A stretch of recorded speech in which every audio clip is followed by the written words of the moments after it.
अब इसके बाद क्या करना है, अब हमें ये करना है कि सबसे पहले तो मैं ये काम करूँगी कि भई पहले अगर आप लोगों ने देखा हो तो इमेज टाइप को मैं क्या करूँगी, पहले तो वैलिडेट कराऊँगी। सही है? इमेज टाइप को क्या करवाऊँगी, मैं वैलिडेट करवाऊँगी। किस तरीके से कि आप ये बताएँ कि आपके सिस्टम में जो है वो जेपीईजी इमेज मतलब जो उसकी टाइप है वो जेपीईजी टाइप हो सकती है, पीएनजी टाइप हो सकती है, या आपके पास क्या हो सकती है, कोई दूसरी टाइप हो सकती है। तो वो किस तरीके से बताओगे, या जेपीजी फाइल हो सकती है।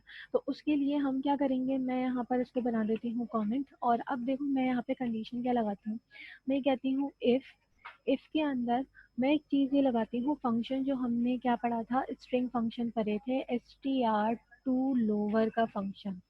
ये क्या करेगा कि अगर आपने पीएनजी कैपिटल में लिखा है तो उसको स्मॉल करके और क्या कर देगा, कंपेयर कर देगा। वरना क्या होगा, आपको जिस तरीके से कैपिटल और स्मॉल वाली चीज़ें आपको बार बार लिखनी पड़ती थी ना, तो वो आपको क्या है यहाँ पर डिफाइन करना पड़ेगा। अब इस फंक्शन से क्या होगा कि आपकी फाइल टाइप किसी भी तरह हो, कभी देखो जेपैग कैपिटल लिखा होता है, कभी क्या होता है आपके पास जेपैग स्मॉल में, जैसे कि अभी मेरे पास क्या स्मॉल में लिखा हुआ है। तो ये आपको वैलिडेट करने का क्या देगा, आपको ये कह लो कि फॉर्मेट देगा। अब इसके बाद क्या करना है यहाँ पर, अब देखो ये मेरे पास क्या है, यहाँ पर अगर मैं बात करूँ, ये मेरे पास है फाइल की जो टाइप है वो है। तो मुझे किसको चेक कराना है, इमेज की टाइप को चेक करवाना है, ताकि वो क्या हो जाए, लोअर हो जाए। तो यहाँ पर आके मैंने लिखा टाइप, क्योंकि मैंने क्या लिया था, इमेज टाइप लिया था। और इसके बाद इसको क्या करो, इक्वल टू चेक करो कि क्या ये यहाँ पर क्या है, इमेज डॉट जेपैग है या नहीं। उसको मैं क्या कर रही हूँ, एज इट इज यहाँ पर डबल कोटेड में इसको मैंने क्या करा, इसको पेस्ट कर दिया। ये मेरी क्या बन गई, कंडीशन बन गया। अब देखो ये कंडीशन बन गई है, मुझे इसके अंदर एक और ब्रैकेट लगाना है। तो यहाँ पर आके मैं एक और ब्रैकेट लगा देती हूँ, ताकि इफ की कंडीशन मुझे क्या करनी है, बढ़ानी है। अब देखो जरूरी नहीं है कि आपके पास क्या हो, सिर्फ जेपैग हो। आपके पास क्या हो सकती है, पीएनजी भी हो सकती है, और आपके पास क्या हो सकती है, जेपीजी भी हो सकती है। तो उसको किस तरीके से चेक करवाओगे, तो उसको चेक करवाने के लिए यहाँ पर एक चीज और करती हूँ, इसको बल्कि हटा देते हैं। यहाँ पर आके अब मैं करती हूँ और का ऑपरेटर लगाती हूँ, जैसे कि आप लोगों को याद होगा। और ऑपरेटर करता क्या है, और ऑपरेटर करता है कि अगर ये चीज़ सही है तो इसको अपने इफ के ब्लॉक को कर देना, आप रन कर दें। और अगर कोई चीज़ सही नहीं है तो नेक्स्ट कंडीशन देखना। और अगर कोई दूसरी कंडीशन भी सही नहीं है तो कोई ना कोई कंडीशन क्या है आपकी सही होगी, तो ही क्या करेगा, वो आगे बढ़ेगा। तो मैंने भी क्या करा है, वही सेम काम किया है। लेकिन देखो अब इसमें देखो चेंजेस क्या करनी है मैंने, क्योंकि देखो एक चीज़ कॉपी करके ना सब में पेस्ट कर दी। चेंज क्या करेंगे आप, पहले आप करेंगे यहाँ पर जेपीजी। सही है? इसके बाद क्या करोगे, लास्ट में पीएनजी, क्योंकि फाइल टाइप तो आपके पास चेंज होंगी। अब इन फाइल टाइप के अलावा अगर कोई क्या करता है, यूज़र कोई भी इमेज अपलोड करता है तो वो आपके पास अपलोडिंग का ऑप्शन नहीं देगा। किस तरीके से, ये देखो मैंने इसका ब्लॉग बनाया, इसका पहले एल्स कंप्लीट कर लेते हैं, इसके बाद में करती हूँ काम।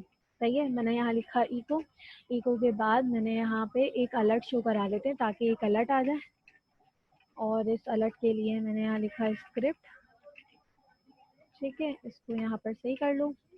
स्क्रिप्ट के अंदर क्या आएगा, आपके पास अलर्ट आएगी। तो मैंने कहा अलर्ट, और अलर्ट में आपके पास आ जाएगा फाइल फॉर्मेट नॉट सपोर्टेड। सही है? फाइल फॉर्मेट नॉट सपोर्टेड, ये मैंने क्या करा, इतना काम कर लिया। अब इसके बाद क्या करना है, इसके अंदर फाइल तो आपने चेक करवा ली कि भाई जेपैग, पीएनजी या जेपीजी के अलावा कोई फाइल अपलोड नहीं होगी। लेकिन देखो एक काम ये होता है कि आप 1 MB से ज़्यादा की फाइल अपलोड नहीं कर सकता, ऐसा आप लोगों ने देखा होगा। या अगर आप लोग देखते होंगे ईमेल वगैरह के ऊपर वो कहता है कि अगर 5 MB से बड़ी कोई फाइल होगी वो आपको कहाँ पर अपलोड करनी पड़ेगी, क्लाउड पर अपलोड करनी पड़ेगी। तो वो रिस्ट्रिक्शन कैसे लगाओगे, उस रिस्ट्रिक्शन को लगाने के लिए मैंने इसके अंदर मैं एक और इफ लगाऊंगी। और इसके अंदर मैं क्या चेक करवाऊंगी, उसका साइज चेक करवाऊंगी, क्योंकि हम किसके ऊपर काम कर रहे हैं, उसकी साइज के ऊपर। तो यहाँ पे साइज कैसे चेक करवाओगे, साइज के लिए मैंने साइज का ही क्या बनाया हुआ है, यहाँ पर वेरिएबल बनाया हुआ है। और मैंने ये कहा कि अगर आपका साइज क्या होता है, less than equal to 1 MB। अब देखो 1 MB हम यहाँ पर इस तरीके से नहीं लिख सकते। तो 1 MB को हमें किस में कन्वर्ट करना पड़ेगा, केबीज में कन्वर्ट करना पड़ेगा। और केबीज बनाने के लिए 1 MB आप यहाँ पे लगाएंगे 1 के बाद 6 दफ़ा 0, 1 2 3 4 5 और 6। तो ये आपके पास किस लिए बन जाएगा, ये 1 MB की फाइल बन जाएगी। और अगर इस फाइल से कोई बड़ी फाइल आती है, 1 MB से बड़ी फाइल आती है, तो आपको क्या करेगा, यहाँ पर इसी को मैं कॉपी कर लेती हूँ, इको को,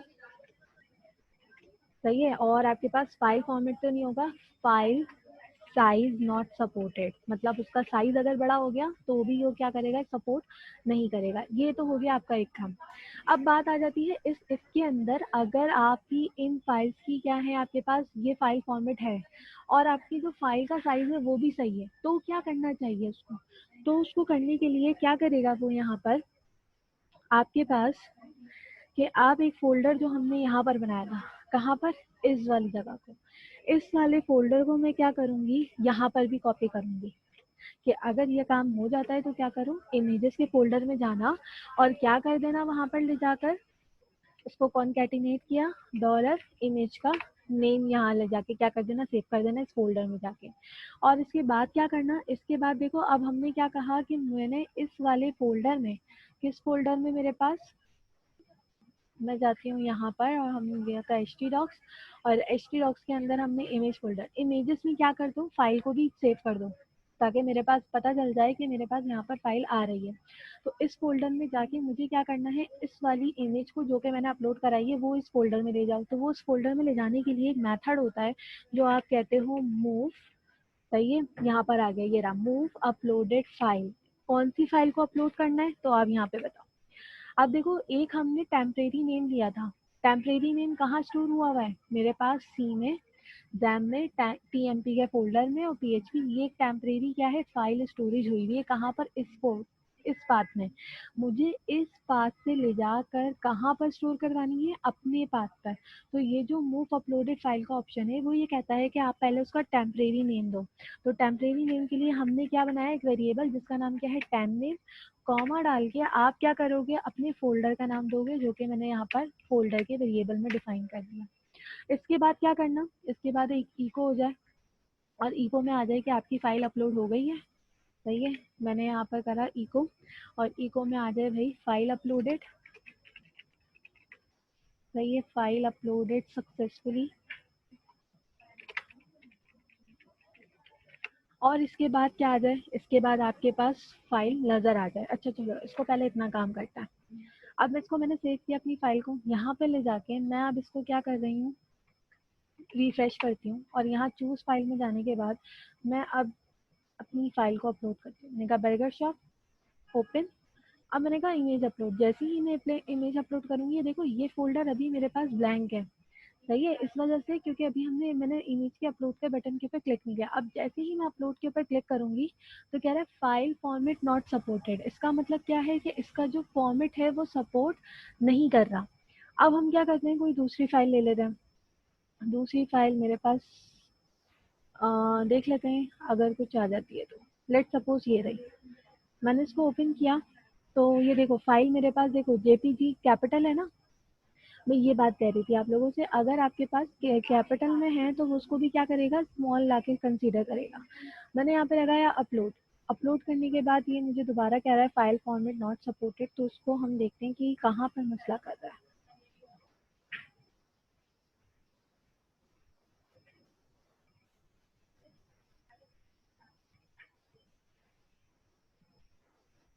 अब यहाँ पे देखें कि जो मसला था वो कुछ नहीं था। यहाँ पर सर जो है वो आपके पास, मैंने इसकी कंडीशन दोबारा से लिखी तो वो आपके पास क्या है, सही तरीके से चल गया।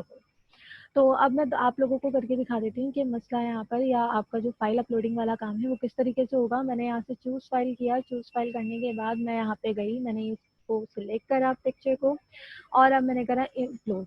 अब जैसे ही मैंने अपलोड किया तो वो कह रहा है फाइल अपलोडेड सक्सेसफुली, और ये हो गया ओके। ओके करने के बाद अगर मैं अपने उस फोल्डर में जाऊं जहां पर मैंने क्या करा था, इमेज फोल्डर या इमेज अपलोड के अंदर एक इमेजेस का फोल्डर बनाया था, जिसमें आपके पास ये देखो ये फाइल क्या हो गई, अपलोड हो गई। अब इसी तरह क्या कर सकते हो, आप बहुत सारी फाइल्स को इधर मूव करवा सकते हो। किस तरीके से, अगर हम यहाँ पर दूसरी कोई फाइल लेते हैं, इसको मैंने सिलेक्ट करा, अपलोड फाइल, कह रहा है फाइल अपलोडेड सक्सेसफुली, जैसे ही अपलोड हुआ यहाँ पर फाइल आ गई। तो अब देखो ये फाइल तो यहाँ पर आ रही है ना, हमने क्या करना है, हमने ये करना है कि भाई एक चीज और कर सकते हैं कि कि जो फाइल मैं अपलोड कर रही हूँ वो मुझे यहाँ पर विजिबल भी हो जाए। तो विजिबल किस तरीके से होगी, यहाँ पर आओ और मैं यहाँ एक इको में पहले तो BR लगाती हूँ ताकि मैं नेक्स्ट लाइन पर चली जाऊँ, अदरवाइज वो एक आपके बटन से पूरा जो है ना वो एक साथ आ जाएगा। अब देखो, अगर आपको इमेज प्रिंट करवानी है ना, कि आप ये देखो कि जो फाइल आपने अपलोड कराई है वो कौन सी फाइल है, उसके लिए यहाँ पर इको में हम एक IMG का टैग ओपन करेंगे। और किस तरीके से ओपन करेंगे तो उसको देखो, मैंने यहाँ लिखा, मैंने लिखा IMG के अंदर आप क्या लिखते हो, SRC इज इक्वल टू और सिंगल कोड। फाइल कहाँ पर मौजूद है मेरे पास, फोल्डर में, सही है। तो मैं यहाँ पर बजाय इसके कि मैं फाइल का नाम दूंगी, मैं क्या दूंगी, फोल्डर, जो मैंने वेरिएबल बनाया था वो वाला। इसी के साथ इसके अंदर क्या करना, हाइट और विड्थ डिफाइन कर देना अगर करना चाहो, और अगर नहीं करोगे तो भी कोई मसला नहीं है। अब यहाँ पर आओ अगेन, और यहाँ पर आने के बाद अगर मैं यहाँ से कोई रैंडमली ये वाली सेलेक्ट करती हूँ, मैंने करा ओके, तो देखो ये फाइल मेरी है यहाँ पर विजिबल हो जाएगी। जैसे ही मैं अपलोड करूंगी विजिबल होने के साथ साथ यहाँ पर भी आ जाएगी। तो अब देखो किस तरीके से मैंने अपलोड किया, फाइल अपलोडेड सक्सेसफुली, यहाँ पर आपको नजर आ गई। लेकिन जैसे ही मैं कोई करूंगी वो मेरे पेज पर भी क्या आ रही है, मुझे नजर आ रही है। अब इसकी विड्थ और हाइट वगैरह सिलेक्ट करके आप लोग क्या कर सकते हो, वहीं पर ही काम कर सकते हो। ये विड्थ और हाइट क्या है आपकी, ये अब ये डेटाबेस में नहीं हो रही, ये मेरे यहाँ पर मेरे पीसी में जाके सेव हो रही है। डेटाबेस में मेरे पास अभी तक कोई काम नहीं किया है। तो अब हमें क्या करना है, डेटाबेस में जाके काम करना है। तो मैं यहाँ आई, मैंने अपना लोकल होस्ट पहले तो ओपन कर लीजिएगा, और यहाँ पे PHP माय एडमिन में जाके मैं एक डेटाबेस बना रही हूँ, जिसमें मैं क्या बनाऊंगी, एक नया टेबल बनाऊंगी। तो यहाँ पर आई और मैंने यहाँ पर लिखा इमेज DB, सही है, इमेज DB क्रिएट किया, डेटाबेस क्रिएट हो गया। इसके अंदर मैं एक टेबल बनाऊंगी जिसमें बनाऊंगी इमेज TV, मतलब इमेज टेबल, और इसके नंबर ऑफ कॉलम्स में कितने रखूंगी, दो। दो क्यों रखूंगी, एक मेरी आईडी और एक उसका पाथ। तो हमने अभी पढ़ा कि हम लोग डायरेक्टली डेटाबेस में इमेजेस सेव नहीं कराते, हम सिर्फ और सिर्फ क्या करवा रहे होते हैं, उसका एक पाथ सेव करवाते हैं। तो यहाँ पर आके मैंने लिखा आईडी, और यहाँ पर मैं लिखूंगी IMG_path, मतलब जो इमेज का पाथ है ना वो मैं यहाँ पे सेव करवाऊंगी। और इसको मैंने लिखा वार्चर, और इसकी जो लेंथ है वो आप डायरेक्टली बढ़ा दीजिएगा। मैंने क्या लिखा है 500, तो पाथ कुछ भी हो सकता है, इसलिए जो उसकी मैक्सिमम लेंथ है वार की, वार चार लेना था मुझे, ये आ गई वार चार की लेंथ क्या लेंगे आप 500। और यहाँ पर आईडी को क्या कर दीजिएगा, ऑटो इंक्रीमेंट। तो ये मेरी आईडी ऑटो इंक्रीमेंट हो गई, और यहाँ पर आके हम इसको क्या कर देते हैं, सेव। तो ये मेरे पास क्या बन गया, मेरा डेटाबेस बनकर आ गया, जिसमें क्या है, दो ही चीजें मौजूद है। और अगर मैं आप लोगों को अभी दिखाऊं तो यहाँ पर कुछ भी नहीं है, कोई क्यूरी नहीं है। अब आ जाते हैं यहाँ पर कि भाई अगर मैं फॉर्म में से यहाँ पर इंसर्ट दबाती हूँ तो यहाँ पे शो भी हो जाए, चलो हो जाए, कोई मसला नहीं है, लेकिन वो यहाँ भी जानी चाहिए, डेटाबेस में भी जानी चाहिए। तो डेटाबेस में किस तरीके से जाएगी, और उसका काम करने के लिए हमें ये इतना लंबा काम करना पड़ा। पहले यहाँ पर आओ, जहाँ पर मैंने ये फॉर्म बनाया था ना, इसके ऊपर आने के बाद अब यहाँ पर मुझे डेटाबेस का कनेक्शन देना है। कैसे दोगे कनेक्शन, कनेक्शन की फाइल बना के, चाहो तो बना लो, नहीं बनानी है तो डायरेक्टली कर लो। यहाँ पर किस तरीके से, कौन कनेक्शन का वेरिएबल, यहाँ पर फंक्शन यूज होता है MySQLi_connect, और इसके अंदर क्या होते हैं हमारे पास 4 पैरामीटर। सबसे पहले क्या जाता है आपका लोकल होस्ट, तो ये मैंने दे दिया लोकल होस्ट। फिर आप यहाँ लिखेंगे कॉमा, आप यहाँ पे देते हैं यूजर नेम जो कि आपके पास क्या है, रूट, फिर कॉमा, फिर आप देते हैं पासवर्ड, देन कॉमा, और फिर क्या देते हो, डेटाबेस। तो डेटाबेस क्या है मेरे पास, इमेज DB। तो यहाँ पर मैं डेटाबेस क्या दूंगी, डेटाबेस में दूंगी इमेज DB। ये मैंने करा डेटाबेस, और इसको मैंने यहाँ पर करा सेव। अब इसके बाद क्या करेंगे, चेक करवाएंगे कि अगर डेटाबेस का कनेक्शन वगैरह जो है वो हमारे पास फेल हो गया तो क्या होगा। तो उसको उसी तरीके से लॉजिक हम वही लगा दें पूरी, कौन, और इसके अंदर यहाँ पर इको हो जाए, एरर का आ जाए, सही है, ये मेरे पास आ जाए एरर। अब ये तो हो गया डेटाबेस का कनेक्शन। अब देखो कैसे पता चलेगा कि जैसे ही मैं इसके ऊपर अपलोड के बटन के ऊपर क्लिक करूं तो यहाँ डेटाबेस में जानी चाहिए। तो क्या करते हैं हम उसके लिए, क्यूरी बनाते हैं। और क्यूरी कहाँ बनाऊंगी मैं, अब इसको जरा गौर से देखना, ताकि आप लोगों का काम क्या हो सके, आसानी से हो सके।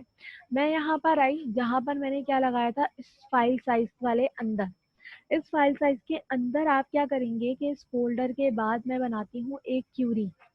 और क्यूरी कैसे बनाएंगे, आप लोगों को पता है कि इंसर्ट की क्यूरी बनेगी। तो क्यूरी बनाने के लिए मैं यहाँ पर एक वेरिएबल बनाऊंगी क्यूरी का, और इंसर्ट की क्या बनाते हैं हम, क्यूरी। तो क्यूरी कैसे बनाओगे, इंसर्ट इनटू, क्या नाम है मेरे टेबल का, यहाँ पे टेबल का नाम देखो, जो कि मेरे पास इमेज टीवी। तो यहाँ पर मैंने लिखा इमेज टीवी, और इसमें क्या देंगे हम, कॉलम का नाम। तो कॉलम का नाम मैंने क्या यहाँ पर दिया हुआ है, इमेज पाथ। तो आप क्या देंगे यहाँ पर, आई एम जी दिया है मैंने, क्या दिया है, हाँ I M G underscore path, column select कर लिया। इसमें वैल्यूज आएगी, मतलब वैल्यूज कहाँ से जाएगी आप, अब देखो वैल्यूज कहाँ से आएगी आपके पास वैल्यूज आएगी कि आपका जो फोल्डर है वो पूरी क्या दे रहा होगा, उसकी वैल्यू। फोल्डर क्या कह रहा है, इमेजेस के फोल्डर में जाके उसका नाम दो, किसका नाम दो, आपकी जो फाइल का नाम है वो। तो यहाँ पर मैं वैल्यू कैसे पास करवाऊंगी, मैं यहाँ पर सिंगल कोट के अंदर लिखूंगी फोल्डर का नाम। ये तो हो गई आपकी क्यूरी। अब इसके बाद क्या करना है भाई, अब इसके बाद करना है कि क्यूरी को रन करना है। क्यूरी रन कैसे करते हैं आप लोगों को पता होगा, मैंने लिखा रन, और एक फंक्शन होता है क्या, MySQLi अंडरस्कोर क्यूरी, ये क्यूरी रन करता है। और इस क्यूरी रन में दो चीजें होती हैं, क्या होता है आपके पास, एक कनेक्शन वेरिएबल और एक आपके पास क्या होता है, आपकी क्यूरी। तो यहाँ पर कनेक्शन वेरिएबल क्या है, कौन, इसके अंदर आप क्यूरी पास कर पाओगे, जो कि आपने यहाँ पर अभी अभी ऊपर बनाई है। ये हो गया एक काम।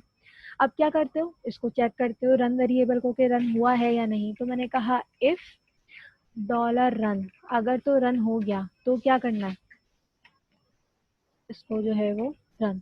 अब देखो रन अगर हो जाता है मतलब कि इंसर्ट अगर हो जाती है, तो क्या करो भाई, इंसर्ट होने के बाद आप ये जो मैंने बाहर काम किया था ना, इस पूरे को यहाँ से कंट्रोल एक्स करो, और इसको क्या करो, यहाँ पर लाकर पेस्ट कर दो, किसके अंदर, रन होने के बाद का काम। और इसका एक एल्स बना लो।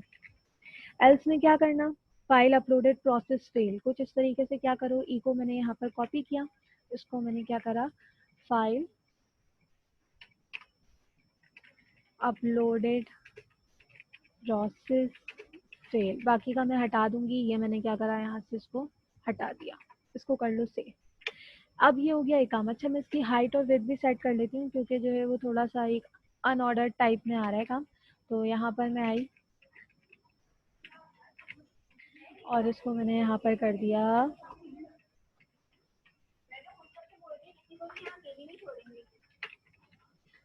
सही है, और इसको भी मैंने क्या कर दिया, 300 सेव कर लेते हैं। अब देखो अगर ये काम हो जाता है ना आपका, तो इसका मतलब ये है कि आपके जो है वो क्यूरी चल गई है बहुत अच्छे तरीके से, और आपका जो है वो डेटाबेस में जाके भी काम हो गया। अच्छा भाई अब देखो दोबारा से मैं इस फाइल को, हम अपनी इसको वो करते हैं। मैंने यहाँ से चूज फाइल किया, चूज फाइल करने के बाद मैं क्या करूँगी, बर्गर शॉप को मैं दोबारा क्यों सेलेक्ट कर रही हूँ, क्योंकि अब मुझे डेटाबेस में सेव करवाना है। ओपन किया, ओपन करने के बाद आप इसको करेंगे अपलोड इमेज, क्या कह रहा है, फाइल अपलोडेड सक्सेसफुली, ओके करेंगे, एक इमेज आ गई। और इसके बाद अगर मैं डेटाबेस में जाके अपने टेबल को रिफ्रेश करूं, तो यहाँ पर देखो आपके पास इमेजेस का फोल्डर, और इमेजेस के फोल्डर में क्या आ गया आपके पास, बर्गर शॉप डॉट जेपीजी।